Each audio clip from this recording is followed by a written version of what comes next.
Step 1. Integrating all the new players. Contrary to what Jamie Carragher said on Sky, Chelsea have just got to stop buying players. And players have got to stop signing for Chelsea. Players still do want to join a club like Chelsea. The issue that Maresca has to deal with now is how does he integrate all of these players in and where does he play them? Just in the right wing spot, he's got two brand new teenagers, Kendry Pais and Estevao. Now luckily for Maresca, it's already been reported that Pais is going on loan to Strasbourg. So that's one player that Maresca won't have to worry about fitting into his team for at least a year. However, there are still several right wingers that are looking for playing time, Pedro Neto and Estevao now. So who plays? Pedro Neto made a case at the Club World Cup that he should be the starting guy. We finally saw the version of him that people saw at Wolves. A winger who isn't just fast and great at dribbling, but can also get you goals. And it was good to see because throughout the 2025 season, there wasn't enough output from him. And yes guys, I know the game isn't all about goals and assists. Trust me, there's no one that preaches that more than me on this channel. But 6 goals in 45 games is unacceptable for any Chelsea winger, let alone a guy who cost £51.3 million. He had that wonderful moment against Arsenal and the winner against Fulham, but that was it. He is clearly able to reach much higher levels, and we saw that in his dominance at the Club World Cup. 3 games in a row where he picked up a goal. And now he has to play well because there's another right winger behind him who's hungry to prove himself. And that's Estevao. Chelsea fans got a glimpse into what he can do for them at the Club World Cup, where he banged in a goal with his right foot. This kid has been one of the most hyped prospects out of Brazil since Neymar. When you watch him play, you understand why. He's so silky, easily able to beat his man and create chances. Trust me, doing what he's doing against those defenders in Brazil is impressive because those guys are trying to kill you. Maresca's job will be to find out how to integrate him the best, because this is a young kid joining a brand new league, country, and system. He doesn't speak a lick of English, as seen by his interaction with Cole Palmer at the end of the Club World Cup game. Cole, I have to ask you about Estevao. What exactly did you say to him at the end? I just said we look forward to seeing you, but he didn't understand a word I said. So I don't know if you can just throw him into the starting 11 like that, but the quality is there, and his ceiling is higher than every other winger on the team, and potentially every other attacker. Between Pedro Neto and Estevao, that's some great options on the right hand side. Add in the fact that Palmer can play on the right hand side too, like he did against PSG, and Maresca is spoiled for choice. Then on the left wing, Maresca has to integrate his new signing, Jamie Giddens. Giddens is an explosive player who is lethal in 1v1 situations. Only 2 players in world football attempted more take-ons than him, and that was Doku and Yamal. Now, not only does he dribble a lot, but he does it at an efficient rate. He dominated the left-hand side for Dortmund in the Bundesliga, pretty much being their biggest chance creator. And not only was he great at beating his man, but he had a rocket of a shot to complement the dribbling. Giddens overperformed his expected goals in the Bundesliga, meaning that he was scoring from chances and angles that should probably not have been goals. For Maresca, he will have to find a way to keep Giddens' creativity and directness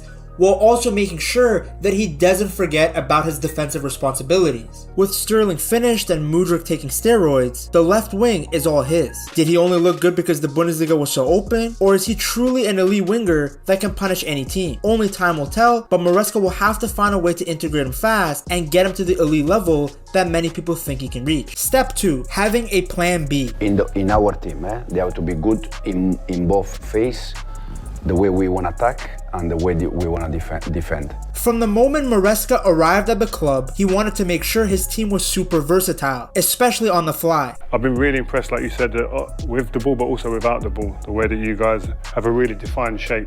This way they have a plan B in case their initial game plan doesn't work. We all saw how many different systems Maresca used at the Club World Cup. His plan A revolves around his inverted fullback principle. The shape is very easy to spot nowadays, and if you have watched my Chelsea videos before, then you should be able to immediately analyze it. On paper, it's a 4-2-3-1, but when they have the ball, it turns into a 3-2-5. Usually, one of the fullbacks moves into the midfield next to Moises Caicedo, while Enzo pushes forward. The idea is very simple, to overload the middle of the pitch so that Chelsea always have more numbers than the opponent, no matter if they use 2 or 3 midfielders. Then in the attack, those extra midfielders join the front line, giving Chelsea 5 players against most teams 4 defenders. It's a system that Maresca has been using since his days at Leicester, At Chelsea, Maresca was even using Caicedo at times as an inverted fullback, and it worked to perfection. In this role, Caicedo gets to do what he does best, winning the ball, making good tackles, and keeping the team's shape. He also gets to help build up the play from deeper area. Lavia brings great passing through the lines, and Caicedo's job becomes to only cover the ground, protect the defense, and still be a presence in midfield while keeping an eye on his side of the pitch. He's very aggressive on the flank, always looking to intercept passes meant for the winger he's marking. He's quick enough to recover if the ball goes in behind, and reads the game well to cut out danger. He even helps Chelsea keep possession under pressure, as he's more comfortable on the ball than many of the other fullbacks that Maresca has tried. But this plan doesn't work the best against a team that lines up with 5 at the back, like what Copenhagen and Leicester did to Chelsea in the 2025 season. A 6th attacker is required to restore that numerical superiority, and that brings us to Maresca's plan B. But there's that big area that you can go over the press. Is that a big part of what you plan B? When Chelsea have the ball, it becomes Cucurella's job to push high and wide to the left. This gives whoever's on the left-hand side, like Nkunku in this example, the opportunity to play inside the left pocket, where he's more comfortable. Maresca's attacking line of 6 was very clear against Leicester, with Levi Colwill pushing forward and finding Cucurella on the touchline. Now, Cucurella isn't the type to dribble past players or blast forward with pace. He's a safe passer and usually plays it backwards. But off the ball, he's smart and makes well-timed runs. In a slow first half at Stamford Bridge, it was his runs that were some of Chelsea's biggest threats. One example came when Caicedo spotted Leicester's right back, James Justin, pulling inside to track Nkunku. Caicedo hit a perfect diagonal pass to an unmarked Cucurella in the box. His first time cross just missed Nkunku, Palmer, and Neto, but if it had connected, it would have been a goal. His winning goal on the hour mark wasn't exactly the plan. It was a long range shot, but it still came from his unique role. Arriving late as Chelsea's 6th attacker, while Nkunku moved wide, he caused confusion in the Leicester defense, giving him the space to score. That goal was his 4th in the Premier League at that point in the season, behind only Palmer, Jackson, and Madueke. He had already beaten his previous best tally from Getafe. All his other goals that season had been from open play, coming from late runs into the box to overload defenses, like he did with his header versus Brentford, his strike against Wolves after starting the attack, and his finish in a counter against Southampton. Maresca praised him after the Leicester game, calling him clever and highlighting his knack for being in the right place despite being one of the smallest players on the pitch. Maresca's line of 6 is something he used often at Leicester, but only used in a certain amount of matches at Chelsea, usually against weaker teams that defend deep. The downside to this is that it leaves only 4 players back to defend. This risk was visible in the loss to Ipswich, when Cucurella was caught high up the pitch, leading to a quick 5-on-4 counter and a dangerous shot within seconds. Other teams like Southampton and Leicester had also exploited the space left behind them, but they weren't sharp enough to score. Against top Premier League teams, this tactic can be too risky to use all the time, but when the moment is right, it's a dangerous weapon, a lethal plan B, made even better by Cucurella's unique movement and surprising ability to score goals. Step 3, figuring out the striker situation. Joao, Liam, Nico, the one that we have in this moment, they know exactly about number 9 Chelsea. Chelsea now have 3 different strikers, all with different playstyle. Maresca will now have to figure out which game requires which striker. Before, Jackson provided a lot of value to Maresca. So in this case, Nico is able to beat, I think, Barnes. Yeah. So he's still man-to-man, he's sure that he was in charge for goal. Now it's 4 against 3, but the reason why is because Nico beat his man. Firstly, without the ball, he was pressing like a madman. Look at what he was doing to Villa. By cutting off different passing angles and actually being aggressive, he was able to force Emi Martinez into making an error. This is how pressing works in top-level football. It's a team effort, and it usually starts with the striker. It only works if everyone is giving their full effort, and Jackson is very good at doing that. In fact, he was doing it so well that everybody was talking about his pressing and work without the ball than the goal that he actually scored in that match. Here he is forcing errors again with his pressing, this time against Leicester. He sprints at Faze, forcing him to go back. At the same time that he's pressing, he has also arced his run to cut off the angle for the return pass. So Sideshow Bob over here has to play it back to Hermansen, who just boots it long. Then in possession, Jackson's movement was vital to Chelsea's good form in December of 2024. He was constantly stretching the pitch, creating space for Palmer and Enzo to do their creative work. According to The Athletic, 60% of Jackson's off-the-ball runs were either ahead of the ball or in behind the opposing defense. Jackson is so fast and so smart with his runs that he doesn't even need to be on the shoulder of the last defender to get ahead. Perfect example was his goal against Liverpool. He also had this chance that unfortunately hit the post, but just the fact that he was able to outpace Konate and Van Dijk despite starting in front of them is very impressive. But the problem with Jackson is his inconsistent finishing and the fact that he loses his head at times. We aren't talking about one-off incidents anymore. It's become a bit of a pattern. Whether it's his red card against Newcastle during the race for a Champions League spot, or getting a red as soon as he came on as a sub at the Club World Cup, he is costing the team with his temperament. As a result, Chelsea brought in another striker for Maresca that can offer the same type of movement up front. Now Delap is very comfortable getting in behind the opposition and stretching the defense. At Ipswich, he played in a counter-attacking team, so pretty much all of his runs were in transition. If we take a look at the breakdown of his runs, then you will see it's very similar to Jackson. 32% of his runs were ahead of the ball and 26% were runs in behind the defense. The exact runs that open up space in the middle for Palmer. We have already seen it in action with the goal against Palmeiras. Delap's run that creates the space for Palmer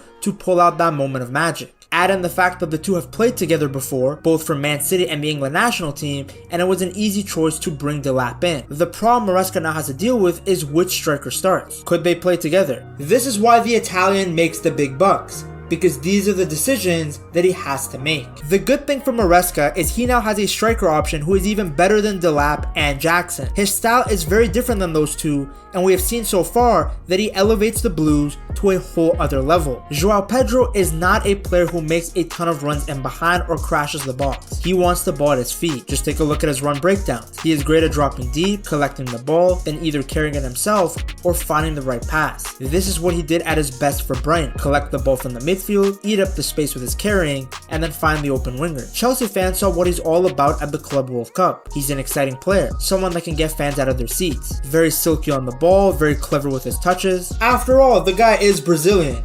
He has a reputation to maintain. Joao Pedro is basically closer to an attacking midfielder than a pure 9. Like, he can genuinely play up top with Delap or Jackson because he occupies completely different spaces. He still makes runs, but he's more focused on overlap runs and support runs. I do think Joao Pedro starts as he's much better on the ball than any of the other striker options. He showed his value in the Club World Cup final, where not only did he score that wonderful chip, but his movement without the ball caused so much damage to the Ratatouille lovers. So while his Brighton stats suggested that he wasn't a player who was itching to get him behind, I think Maresca will change that for him. The Italian will make sure that Chelsea fully utilize how good Joao Pedro is on the ball, while also developing him to be equally useful without the ball. Step 3, finding the right balance. Now, I've already spoken about balance before, but in this section, I'm specifically referring to Maresca's desire to play Lavia, Caicedo, Enzo, and Palmer all at the same time. You see, at the Club World Cup, we saw Maresca try an experiment. He shifted Palmer from the number 10 position to the left wing. Palmer played as a 10 against LAFC and then as a right winger against Flamengo, but in the match against Benfica, he was played as the left-sided midfielder in the 4-2-3-1. Now, why has he done that?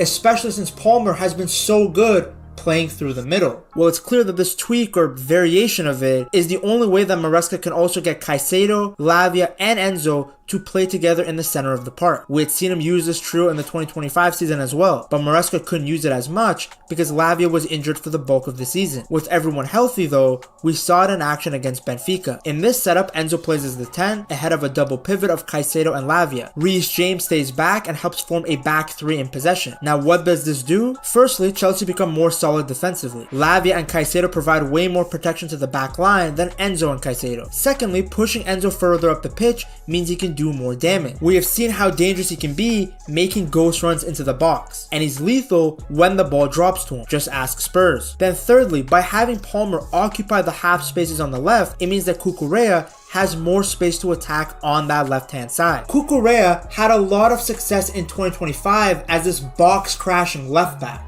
In Chelsea's 3-1-3-3 shape and possession, Cucurella was basically a left winger. It worked to perfection. How many times did we see this man score goal after goal when the Blues needed it the most? Look at his goal against Brentford, timing his run to attack the gap in Brentford's defense, as Nona Madueke did something very rare. He actually passed the ball. So yes, At times, this setup does look good. It creates angles for passes that are difficult to stop, especially when you have both Enzo and Palmer in the half spaces, and then further past them, you have Delap making these in-behind runs. However, personally, I'm not a big fan of it. I don't think Palmer is nearly as good being a left-footed player on the left wing. He is limited to certain angles because it's tough to cut inside as a left footer on the left side. When you cut in from the right as a left footer, you open up the entire pitch. But when you're a left footer on the left side, you're basically forced to have to go out wide. Palmer is better as the 10 because he can roam wherever he wants. If he roams as a left winger, Chelsea lose their width. And suddenly the middle of the park looks like a Bonnie Blue video because there are so many dudes just chilling there. I'm hoping that with the arrival of Giddens, that Maresca leans towards a natural winger there to free up Palmer. But that also means that one of Lavia, Enzo, or Caicedo has to be dropped. According to The Athletic, Maresca sees Enzo Fernandez's long-term position as the 10, so the Italian is gonna have to figure out how to fit everyone in. Step 4. Dealing with the addition of Champions League football. In the 2025 season, Chelsea were able to rotate their entire team because the Conference League, respectfully, is a Mickey Mouse competition. They were essentially playing a third-string team all through the group stages and were fine because they were playing teams whose names looked like someone had just smashed their forehead on the keyboard before registering. They can't do that now because the Champions League is a different beast. They have now gone from the 3rd division of European football to the top, to the pinnacle. That means high level of competition, tougher matches midweek. You can't just rotate the reserves in. Fortunately, Chelsea have a lot of depth in different positions. Gusto can come in for Reece James, they got 3 strikers, Nkunku can play anywhere in the front line, Andre Santos can play in midfield, but not every position has that luxury. There is still no one that can play Palmer's role. I mean, sure, Maresca can play Enzo there, and maybe he will try Joao Pedro, but they don't have a natural attacking midfielder. Then what about the left back? The drop off after Cucurella is pretty big. Now, if I told Chelsea fans this 2 years ago, they would have laughed in my face, but now the Spaniard is an important piece. What about the center back position? Colwell is out for most of the season, so that doesn't help. Chalobah and Tosin are good, but are they ready to play against the best in the Champions League? Then if you want to rotate them, can Hato, Achampong, and Badiashile handle top quality attackers? We're gonna find out. Step 5. Remaining competitive while developing players. Chelsea remain a very young team. Even guys like Joao Pedro, Giddens, and Delap, who are playing big minutes in big leagues, are still young age-wise. The club has a strategy, and more importantly, they believe that Maresca is the right guy to develop these young players. He had a lot of success as the manager at the City Academy, so it's not a surprise to see the Blues pick up a lot of City Academy graduates. The tough part for Maresca will be balancing the development of these young players while still trying to win as much as possible. The expectations rose for this team in the 2025 season when they found themselves in 2nd place for a bit. Despite Maresca trying to downplay the expectations, people were still getting hyped. Now Chelsea do have a lot of the right pieces, but they are still a work in progress. They are still early in their project.